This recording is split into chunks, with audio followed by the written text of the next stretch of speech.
Hi friends, மாயா சீனு சீரியல்லேருந்து சூப்பரான promo வந்திருக்கு. நம்ம அதை பற்றி தான் இந்த வீடியோக்குள்ளே நம்ம பார்க்க போகிறோம். வாங்க நம்ம வீடியோக்குள்ளே போகலாம். மாயாவை தான் காட்டுறாங்க. அப்போ சீனு வந்து மாயாக்கிட்ட திட்டிக்கிட்டே இருக்கும்போது அப்போ மாயா சொல்கிறாங்க, என்ன சீனு, நம்ம லவ் பண்ணும்போது எப்படிலாம் நீ இருந்த, அதை கொஞ்சம் கூட நினச்சி பார்க்கவே மாட்டியா அப்படின்னு சொல்லி கேட்கவும், உடனே சீனு வந்து அவங்க மாயா கூட அந்த இருந்த நாட்கள்லாம் நினச்சி பார்த்துட்டு இருக்கிறாங்க. அப்போ உடனே வந்து மாயா சொல்கிறாங்க, என்னடா ரொமான்ஸாக இருந்துட்டு இருக்கிறியா அப்படின்னு கேட்கும்போது, இங்கே பாரு தேவலாம் அந்த மாதிரிலாம் பேசிகிட்டு இருக்காதுன்னு அப்படின்னு சொல்லவும் உடனே மாயா வந்து சிரிக்க ஆரம்பிச்சிருந்தாங்க. அடுத்தங்க பார்த்தோம்னா வந்து ஜானகியை தான் காட்டுறாங்க. ஜானகி வந்து அவங்க ரகுராம் வந்து சொல்கிறாங்க, என்னங்க நீங்கள் என் மேலே கோவிச்சிக்கலன்னா நான் ஒரு விஷயத்தை பற்றி சொல்லலாமா அப்படின்னு சொல்லி கேட்கவும் உடனே ரகுராம் சொல்கிறாங்க, மாயா விஷயத்தை வர மற்றபடி நீ எதனாலும் என்கிட்ட பேசலாம் அப்படிங்கும்போது, என்னங்க இப்படிலாம் பேசிகிட்டு இருக்கிறீங்க, நான் பேச வந்ததே மாயாவை பற்றி தான், என்ன இருந்தாலும் அவளும் நம்ம பொண்ணு மாதிரிக்கு தானே, அவளுக்கு அம்மா கூட கிடையாது அப்படிங்கவும், இங்கே பாரு நீ இப்படிலாம் பேசிகிட்டு இருக்காதானே, அதனால தானே அவளை நான் என் பொண்ணாக நான் நினச்சேன், ஆனால் அவள் இந்த அளவுக்கு இந்த குடும்பத்துக்கு துரோகம் பண்ணுவான்னு சொல்லிக்கிட்டு நான் நினைக்கவே இல்லை, எப்போ என் பொண்ணுக்கே அவள் துரோகம் பண்ணினாலோ அதுக்கப்புறமா எனக்கு எதுக்கு அவளை பற்றின கவலையெல்லாம், நீ அவளை பற்றி பேசுகிறதா இருந்தால் நீ பேசவே வேண்டாம் அப்படின்னு சொல்லவோ அப்போ ஜானகி சொல்கிறாங்க, ஏங்க இந்த மாதிரிலாம் பேசிகிட்டு இருக்கிறீங்க, நான் சொல்கிறத கொஞ்சம் கூட நீங்கள் புரிஞ்சுக்க மாட்டீங்களா அப்படிங்கவோ, அப்படியா அப்போ என்ன நடந்துச்சுன்னா அந்த விஷயத்தையாவது சொல்லு, அதை கேட்டாலும் அதுவும் சொல்ல மாட்டேங்கிற, அப்போ என்னை என்னதான் நீ பண்ண சொல்கிற அப்படின்னு ரகுராம் கேட்கும்போது, இங்கே பாருங்கள் அது சொல்ல வேண்டிய தருணம் வரும்போது கண்டிப்பாக நான் உங்ககிட்ட சொல்லுவேன், ஆனால் இப்போ அதுக்குள்ளே சூழ்நிலை இல்லை அப்படிங்கவோ, அப்படி இருக்கும்போது நீ என்கிட்ட எதுக்காக நீ அவளை பற்றி பேசிகிட்டு இருக்க, அவளை பற்றி ஏதாவது நீ சொன்னாலே எனக்கு எரிச்சலாக இருக்குது, தயவு செய்து என்கிட்ட பேசாமல் போறியா அப்படின்னு சொல்லிட்டு ரகுராம் வந்து கோவத்தோடு அங்கேருந்து பேசாமல் படுக்கிறதுக்காக போயிருந்தாங்க.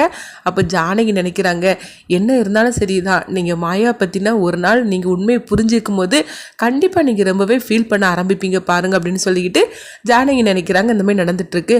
அடுத்த நாள் ஆனதுமே ஜானகியும் மாயாவும் கோயிலுக்கு போயிட்டு வராங்க. அப்போ அங்கே புவனேஸ்வரி வந்து அவங்கள தடுத்து நிறுத்துறாங்க.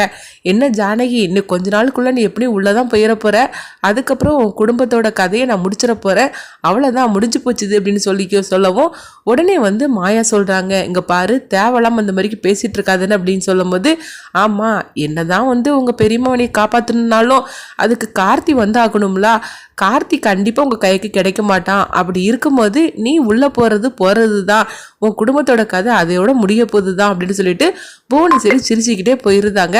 அப்போ ஜானகி சொல்கிறாங்க, என்ன மாயா இப்போ நம்ம என்ன பண்ணுறதுக்கு, அந்த கார்த்தி எங்கே தான் இருக்கிறானே தெரியல, 2 தடவை நம்ம கையில் மாட்டியும் அவன் அப்படியே தப்பிச்சு ஓடிட்டான், இப்போ இவன் எங்கே மறைச்சி வச்சிருக்கான்னு ஒன்றுமே புரிய மாட்டேங்குது, அந்த கார்த்தி நம்மளுக்கு கிடைச்சா மட்டும்தான் நம்ம அந்த பிரச்சனையிலேருந்து வெளிவர முடியும் அப்படின்னு சொல்லவும் அப்போ மாயா சொல்கிறாங்க, பெரியம்மா நீங்கள் ஒன்றும் கவலைப்படாதீங்க, என்கிட்ட விட்டுருங்க, நீங்கள் கவலைப்படாமல் இருங்க பெரியம்மான்னு சொல்லும் போது, எப்படி மாயா நான் கவலைப்படாமல் இருக்க முடியும், அவன் எப்போ கிடைக்கிறதுக்கு அவன் எங்கே இருக்கான்னு ஒன்றுமே புரிய மாட்டேங்குது, அவன் பிரச்சனை முடிஞ்சாதான் நம்ம வீட்டில் உள்ள பிரச்சனை எல்லாமே முடியும், அவன் எப்போ கிடைக்க போகிறான்னு தெரியலையே அப்படின்னு சொல்லிக்கிட்டு, அந்த கடவுளே நீ தான் சீக்கிரத்துலேயே அவனை வந்து எங்கள் கண்ணுக்கு காட்டணும் அப்படின்னு அவங்க ஜானகி வந்து சொல்லிட்டு இருக்கிறாங்க. அடுத்து பார்த்தோம்னா மாயா வந்து அவங்க கார்த்தி இருந்தாங்களா அந்த ஹோட்டலுக்கே வந்து வேலைக்கு வந்து சேர்ந்துருந்தாங்க.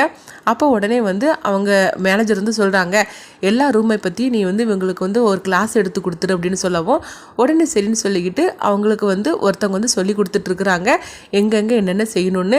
அப்போது ஒரு ரூமை காட்டுறாங்க, இந்த ரூமுக்கு மட்டும் நீ போயிடக்கூடாது அப்படின்னு சொல்லவும், ஏன் அந்த ரூமில் ஏதாவது முக்கியமான கெஸ்ட்டுங்க யாராவது இருக்காங்களா அப்படின்னு மாயா கேட்கும்போது, அதெல்லாம் எனக்கு தெரியாது, ஆனால் மேனேஜர் வந்து அந்த ரூம் பக்கம் யாருமே போகக்கூடாதுன்னு சொல்லியிருக்கிறாரு, அதை தான் நானும் உங்ககிட்ட சொன்னேன் அப்படின்னு சொல்லவும் உடனே பார்த்தோம்னா மாயாவுக்கு சந்தேகம் வருது, அப்போ அந்த ரூமில் தான் கார்த்தி இருக்கணும் அப்படின்னு சொல்லிட்டு உடனே பார்த்தோம்னா அந்த ரூமில் போய் அவங்க டோரை வந்து ஓப்பன் பண்ணுறதுக்காக இருக்கிறாங்க. அப்போ உள்ளே லாக் ஆகிருக்குது. இங்கே பார்த்தோம்னா கார்த்தி வந்து யாரோ ஓப்பன் பண்ணுறாங்க அப்படின்னு சொல்லிட்டு, யாருங்க அப்படின்னு சொல்லிட்டு குரல் கொடுக்குறாங்க. குரலை கேட்டதுமே மாயாவுக்கு தெரிஞ்சிருது உள்ள கார்த்தி தான் இருக்கிறான் அப்படின்னு சொல்லிக்கிட்டு, கார்த்தி தான் இந்த ரூமில் மறைச்சி வச்சிருக்கிறாரு, இப்போ எப்படியாவது இவனை வெளிக்கொண்டுட்டு வரணுமா, என்ன பண்ணலாம் அப்படின்னு சொல்லிட்டு திரும்ப அவங்க ஓப்பன் பண்ணுறதுக்காக இருக்கும்போது அங்கே மேனேஜர் வந்துருந்தாங்க. எதுக்குமா நீ இங்கே வந்து கதை ஓப்பன் பண்ணிட்டு இருக்கிற, இங்கெல்லாம் வரக்கூடாது, ஒழுங்கு மரியாதை போறியா இல்லையா அப்படின்னு சொல்லிட்டு மாயாவை போட்டு திட்டி விட்டுருந்தாங்க. அப்போ மாயாவும் அங்கேருந்து போகவும் அடுத்து பார்த்தோம்னா கார்த்திக் கதவை திறந்துட்டு வராங்க. மேனேஜர் யாரோ வந்து கதவு தட்டின மாதிரிக்கு இருந்தது அப்படிங்கும்போது புதுசாக ஒரு லேடி வந்து வேலை வேலைக்கு சேர்ந்துருக்குறாங்க. அவங்க தான் தெரியாதனமாக வந்து கதவை ஓப்பன் பண்ணுறதுக்காக வந்தாங்க. நான் கரெக்டான நேரத்துக்கு வந்துட்டேன் அப்படிங்கவும், சரி அப்படியா அப்படின்னு சொல்லிக்கிட்டு கார்த்தி திரும்பவும் ரூமுக்குள்ளே போயிருந்தாங்க. இங்கே பார்த்தோம்னா மாயா உடனே வந்து போலீஸுக்கு வந்து இன்ஃபார்ம் பண்ணுறாங்க, இந்த ஹோட்டலில் வந்து ஒரு பொருளை வச்சுருக்குறாங்க அப்படின்னு சொல்லிட்டு. உடனே பார்த்தோம்னா அவங்க எல்லாரும் வந்து செக் பண்ணுறதுக்காக அங்கே வரவும், அப்போ வந்து ரூமில் வந்து எல்லாத்தையுமே சொல்லியிருந்தாங்க, இந்த மாதிரிக்கு ஒரு பொருள் இருக்குது, எல்லாரும் தப்பிச்சிருங்க அப்படின்னு சொல்லிட்டு. அப்போ கார்த்திக் இந்த விஷயம் தெரிஞ்சதுமே கார்த்தி வந்து நேரம் பார்த்தோம்னா மொட்டை மாடிக்கு போகிறாங்க. ஏன்னா வந்து நம்மளை யாரும் பார்த்துடக்கூடாது, அதுவும் முக்கியமாக போலீஸ்காரங்க பார்த்துடக்கூடாது அப்படின்னு சொல்லிட்டு மொட்டை மாடிக்கு போகவும், அப்போ அவங்க வந்து மாயா பார்த்துருந்தாங்க. ஓஹோ, நீ மொட்டை மாடியில் போய் நீ ஒரிஞ்சிட்டு இருக்கியா, இப்போ பாரு நான் என்ன பண்ணுறது அப்படின்னு சொல்லிட்டு உடனே கதிருக்கு ஃபோன் பண்ணுறாங்க. கதிர் நீ உடனே இங்கே கிளம்பி வா அப்படின்னு சொல்லவும், என்னாச்சு மாயா அப்படின்னு கேட்கும்போது, இங்கே தான் அந்த கார்த்தி இருக்கிறான் அப்படிங்கிறாங்க. என்ன சொல்கிறேன் அப்படின்னு கேட்கும்போது, ஆமாம் நான் குருவரன் சாருக்கு ஃபோன் பண்ணினேன், ஆனால் ஃபோன் வந்து அவர் சிக்னல் போகலை பொழுக்கு, அதனால தான் நான் உனக்கு ஃபோன் அடித்தேன், நீ உடனே இங்கே வா அப்படின்னு சொல்லவும் உடனே கதிர் சொல்கிறாங்க, அவனை மட்டும் விட்டுறாத அப்படின்னு சொல்லும் போது, நான் அங்கேயே தான் இருக்கிறேன், ஆனால் அவன் என்னை பார்க்கல இது வரைக்கும், என்னை பார்த்துட்டோம்னா கண்டிப்பாக அவன் எஸ்கேப் ஆயிடுவான், நீ சீக்கிரமாக வா அப்படின்னு சொல்கிறாங்க. அடுத்து பார்த்தோம்னா மாயா வந்து குருவரனுக்கு ஃபோன் பண்ணிக்கிட்டே இருக்கிறாங்க. அவங்க ஃபோனில் வந்து நெட்வொர்க் இல்லையே பொழுது தெரியல, அது ஃபோன் எடுக்கவே இல்லை.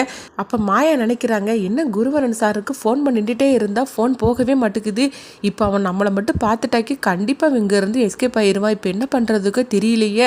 அதுவும் இல்லாமல் அந்த மேனேஜருக்கும் நம்மளை பற்றி தெரியாதனால தான் நம்மளை இங்கே வேலைக்கு சேர்த்துருக்குறாரு, நம்மளை பற்றின மட்டும் விஷயம் தெரிஞ்சுன்னா கண்டிப்பாக இந்த வேலையை விட்டு தூக்கிடுவார். இது எல்லாம் தெரியறதுக்கு முன்னாடி நம்ம எப்படியாவது கார்த்தியை வந்து கையும் களவோ நம்ம பிடிச்சிடணும்னு நினச்சிட்டு இருக்கும்போதே பார்த்தோம்னா கதிர் அங்கே வந்துருந்தாங்க. அப்போ மாயா எங்கே இருக்கான் கார்த்தி அப்படின்னு சொல்லி கேட்கும்போது, கார்த்தி அங்கே மொட்டை மாடியில் தான் ஒளிஞ்சிட்டு இருக்கிறான் அப்படின்னு சொல்லவும் உடனே சரி வா அப்படின்னு சொல்லிக்கிட்டு கதிரும் அவங்க மாயாவும் பார்த்தோம்னா நேராக மொட்டை மாடிக்கு போகிறாங்க. இங்கே பார்த்தோம்னா கதிர் வந்து கார்த்தி வந்து அவங்க போலீஸ்காரங்களுக்கு தெரியாமல் அவங்க ஒளிஞ்சு இருந்துட்டு இருக்கும்போது போலீஸ்காரங்க வந்து அந்த ஹோட்டல் ஃபுல்லாக செக் பண்ணி பார்த்துட்டு அந்த பொருள் ஒன்றும் இங்கே கிடையாது, ஏதோ தப்பான தகவல் கிடச்சிருக்குது, நாங்கள் இங்கேருந்து போகிறோம் அப்படின்னு சொல்லிட்டு போலீஸ்காரங்க எல்லாருமே போயிருந்தாங்க. இங்கே பார்த்தோம்னா மாயா வந்து நேராக கார்த்தி இருக்கிற அந்த இடத்துக்கு வந்துருந்தாங்க. கார்த்தியும் மாயாவையும் கதிரையும் பார்த்துருந்தாங்க. உடனே வந்து கார்த்தி சொல்கிறாங்க, ஓஹோ இது எல்லாமே உன்னுடைய வேலை தானா அப்படின்னு சொல்லி கேட்கவும், ஆமாண்டா என்னுடைய வேலை தான், ஒழுங்கு மரியாதை எங்கே பாரு வந்துரு, இவ்வளோன்னா வச்சுக்கோங்க, அதுக்கப்புறமா என்ன நடக்குன்னு தெரியாது அப்படின்னு சொல்லவும் கார்த்தி பார்த்தோம்னா அவங்க தப்பிக்கிறதுக்காக அங்கே எங்கேயும் ஓடுறாங்க. ஒரு கட்டத்தில் அவங்க கீழே விழுந்துற மாதிரிக்கு இருக்கிறாங்க. இதை கொஞ்சமே எதிர்பார்க்காத மாயாவும் கதிரும் அதிர்ச்சி அடைகிறாங்க. அடுத்து என்ன நடக்க போகுதுன்னு சொல்லி நம்மளும் வெயிட் பண்ணி பார்க்கலாம். கார்த்தியை வந்து கையும் குளமோ மாயாவும் கதிரும் பிடிச்சிருவாங்களா, அடுத்து தான் அந்த கதை என்ன மாதிரி கொண்டுட்டு போகிறாங்கன்னு சொல்லிட்டு நம்மளும் வெயிட் பண்ணி பார்க்கலாம்.